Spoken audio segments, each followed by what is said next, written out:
Hello दोस्तों। और मैं हूं अपूर्व और ये है हमारा नेक्स्ट ट्यूटोरियल। और जैसा कि हमने अपने पिछले ट्यूटोरियल में इफ एल्स स्टेटमेंट देखा था, इस बार हम इफ एल्स स्टेटमेंट देखेंगे। इसे नेस्टेड इफ एल्स स्टेटमेंट भी कहते हैं। तो आइए देखें हम काम कैसे करते हैं। पिछले ट्यूटोरियल में हमने देखा था यहाँ पे कि जैसे कि हमने पहले यूजर से बोला था प्लीज एंटर वैल्यू 1 और 2। अगर यूजर वैल्यू 1 डालता था तो छपता था ऑरेंज, अगर यूजर वैल्यू 2 डालता था तो प्रिंट होता था एप्पल। मान लीजिए अब हम चाहते हैं कि जब यूजर 1 डाले तो पहले तो प्रिंट हो एप्पल ऑरेंजेस, उसके बाद फिर से एक और बार इफ एल्स का स्टेटमेंट काम करे। आइए देखते हैं कि ये काम कैसे करता है। सबसे पहले मैं यहाँ पे इसको रिमूव कर देता हूँ, ये फिलहाल जरूरत नहीं है। यहाँ पे मैं लिखता हूँ सपोज यूजर ने डाला 1, तो इस लूप के अंदर वो आएगा और यहाँ पे लिखा रहेगा सी आउट ऑरेंजेस। उसके बाद फिर मान लीजिए मैं दोबारा से क्वेश्चन पूछूंगा सी out Apoorva like apples or not, हाँ या ना, क्वेश्चन मार्क। ओके, फिर यहाँ पे हम सीन ले लेंगे, सीन सी एच। अब मैं बताता हूँ सी एच हमको यहाँ पे एक कैरेक्टर डिफाइन करना पड़ेगा, C H A R C H semicolon. Character data type में आपको पहले भी बता चुका हूँ, ये अल्फाबेट्स या स्पेशल कैरेक्टर्स को अपने में स्टोर करते हैं। तो मान लीजिए यूजर ने टाइप किया 1, तो सबसे पहले तो यहाँ पे आएगा सी out oranges Apoorva like apples or not. उसके बाद क्वेश्चन पूछेगा, उसके बाद फिर से वैल्यू यहाँ पे सीन करेगा। उसके बाद अब मैं यहाँ पे एक और इफ स्टेटमेंट डालता हूँ इफ। अब देखिए इसके पहले मैंने यहाँ तक अभी तक न्यूमेरिक वैल्यूज को कंपेयर किया है। आज हम इस ट्यूटोरियल में नई बात सीखेंगे कि कैरेक्टर वैल्यूज को आपस में कैसे कंपेयर किया जाता है। मैं लिखूंगा इफ सी एच, जो कि मेरा एक वेरिएबल है for suppose choice C H equal to single inverted comma Y और तो सिंपल ऐसे। और अब ये दो जो हैं वर्टिकल लाइंस, आप इसको कह सकते हैं दिस स्टैंड्स फॉर और स्टेटमेंट और लॉजिकल और स्टेटमेंट। यहाँ पे जब मुझे सी एच को कंपेयर करना है वाई से, कि अगर यूजर ने कीबोर्ड में वाई प्रेस किया है तो मैं उसको कंपेयर करूंगा, क्योंकि कैरेक्टर वैल्यू से सिंगल इन्वर्टेड कॉमर्स के अंदर मैं इसको यहाँ पे लिखता हूँ। न्यूमेरिक वैल्यूज के साथ हम कभी उनको सिंगल इन्वर्टेड कॉमर्स के अंदर नहीं लगते हैं, हम उन्हें डायरेक्टली कंपेयर करते हैं। यहाँ पे मैं लिखूंगा अगर C H equal to small Y, और हो सकता है यूजर कैपिटल वाई की कीबोर्ड में कैपिटल वाई दबा दें, हम लिखेंगे C H equal to capital Y, right. अगर ऐसा होता है तो फिर से सी आउट करो, यस ऑब्वियसली मुझे आपको बहुत पसंद है।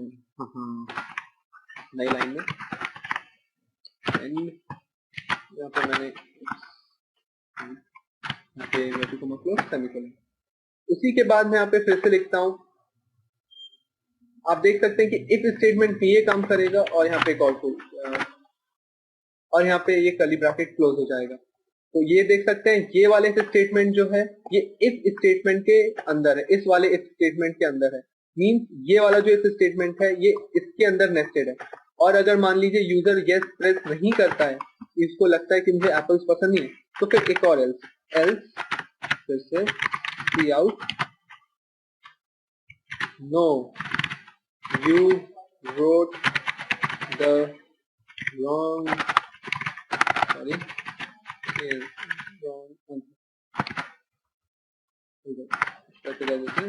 सेमीकोलन और इसका ब्रैकेट क्लोज।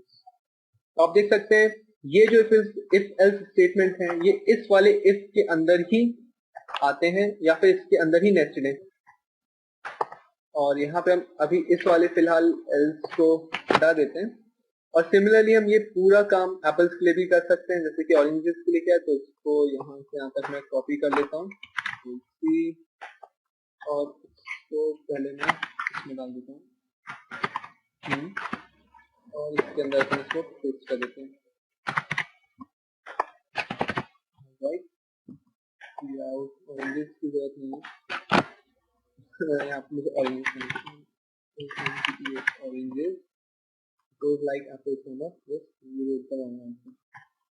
और यहाँ से हम इसको हटा देते हैं सेमीकोलन को। और आप देख सकते हैं कि फाइनली हमारा प्रोग्राम कुछ इस तरीके का दिखता है। इसमें अगर यूजर वैल्यू डालेगा 1 तो पहले तो कंपेयर करेगा कि वैल्यू 1 है, अगर वैल्यू होती है 1 तो लिखेगा पहले तो सी आउट ऑरेंज, यहाँ पे एक बैकस्लैश एन लगा देता हूँ, हाँ अब थोड़ा ठीक है। उसके बाद फिर पूछेगा क्या अपूर्व को ऑरेंजेस पसंद है। अगर यूजर एंटर करता है नहीं तो फिर लिख के आएगा no you wrote the wrong answer, और अगर लिखता है हाँ तो फिर ऑब्वियसली मुझे ऑरेंजेस बहुत पसंद है तो लिख के आएगा यस। सेम चीज एप्पल्स के लिए भी परफॉर्म होगी। चलिए इसको एग्जीक्यूट करके देखते हैं, और इसको यहाँ पे मैंने रन किया है। अब आप देख सकते हैं प्लीज एंटर वैल्यू, मैं डालता हूँ 1। सबसे पहले तो लिखा है ऑरेंज, जो कि यहाँ पे सर्च किया आउट ऑरेंज। उसके यहाँ पे क्वेश्चन पूछा गया अपूर्व लाइक ऑरेंजेस और नॉट, तो यहाँ पे यस और नो, मैं लिखता हूँ नो तो लिख के आएगा no you wrote the wrong answer, obviously मुझे ऑरेंजेस बहुत पसंद है। तो आप देख सकते हैं यहाँ पे एल्स का स्टेटमेंट काम होता है। चलिए इसको हम दोबारा रन करके देखते हैं, इस बार सही आंसर के लिए। और फॉर एप्पल्स मैं डालता हूँ 2, Apoorv like apples or not, yes Apoorv like apples. यहाँ पे आप देख सकते हैं यस लिख के आए।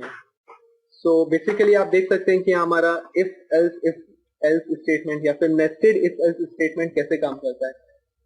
जैसे कि अभी मैंने यहाँ पे 2 इफ के स्टेटमेंट्स लिखे हैं, यहाँ पे सिमिलरली मैं एल्स इफ भी लिख सकता हूँ कि इफ इसको करो, अगर यहाँ पे a की वैल्यू 1 है तो फिर ये करो, अगर a की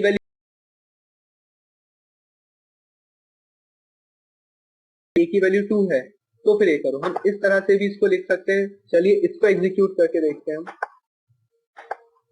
और मैं यहाँ पे डालता हूँ 2, तो आप देख सकते हैं पहले की तरह ही ये बिल्कुल काम कर रहा है। 2 डाला, उसने देखा a की वैल्यू नहीं थी तो एल्स पे आया, एल्स में फिर से else is followed by again an if, तो फिर से इफ पे आया, इफ a इक्वल टू 2, हाँ a2 है, तो उसने फिर जो इसके अंदर लाइंस थी उनको एग्जीक्यूट किया। इसको थोड़ा मैं एडजस्ट करता हूँ, हाँ ये सही है। Apoorv like apples or not, yes Apoorv like apples yes. तो आप देख सकते हैं इफ यहाँ पे कंपैरिजन में इसने कंपेयर किया, वो भी इस बार न्यूमेरिक वैल्यू को नहीं कंपेयर किया, इनको उसने यहाँ पे कैरेक्टर वैल्यू को कंपेयर किया जो कि y। सेम मैं आपको कैपिटल Y के लिए भी टाइप करवा के दिखाता हूँ।